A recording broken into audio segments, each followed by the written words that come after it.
राजस्थान में 3 जुलाई से बजट सत्र शुरू होगा। हालांकि बजट सत्र मार्च में आता है, हर बार फरवरी मार्च में बजट सत्र आता है, मार्च में बजट पेश होता है। लेकिन इस बार लोकसभा चुनाव से पहले ही सरकार ने लेखानुदान प्रस्तुत किया था और अब भजनलाल सरकार अपना पहला पूर्णकालिक बजट लाएगी।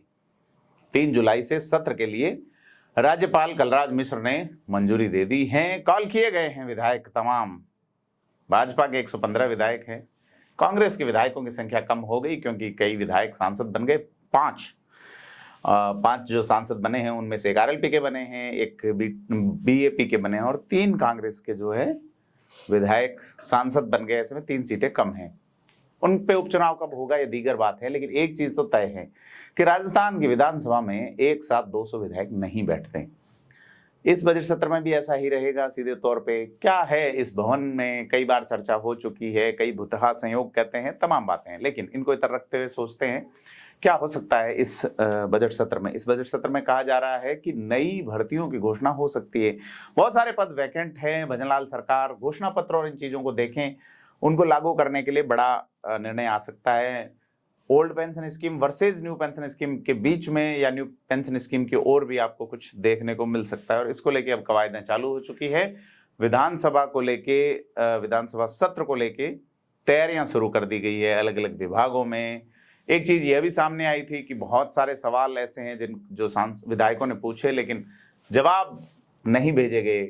उन जवाब नहीं भेजे जाने वालों के खिलाफ भी कार्रवाई के लिए लिखा गया है।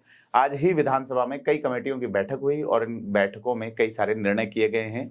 अब देखना है कि पहला पूर्णकालिक बजट है और इस बजट में भजनलाल सरकार के जो मंत्री हैं वो लगभग नए नए हैं। किरोड़ीलाल मीणा को छोड़ दें या एक आध और को छोड़ दें, तो बजट सत्र में जब अनुदान मांगों पर चर्चा होगी तो क्या रिप्लाई देते हैं भजनलाल सरकार के ज्यादातर मंत्री, जो कि पहली बार, चूंकि सीएम खुद पहली बार मंत्री बने हैं, उप मुख्यमंत्री दिया कुमारी और प्रेमचंद बैरवा जो है वो भी पहली बार बतौर मंत्री किस तरीके से अनुदान मांगों का जवाब देते हैं। अपने अपने विभागों के मंत्री भी, जिनमें पब्लिक डीलिंग से जुड़े विभाग, जन स्वास्थ्य अभियांत्रिकी विभाग हो, चाहे सोशल वेलफेयर हो, चाहे बिजली वाले महकमे हो, सब नए नए लोगों के पास हैं। तो लगता है कि कांग्रेस का अनुभव भाजपा के सामने किस तरीके से देखने को मिलेगा। और इस बार राजस्थान में विपक्ष खासा मजबूत है।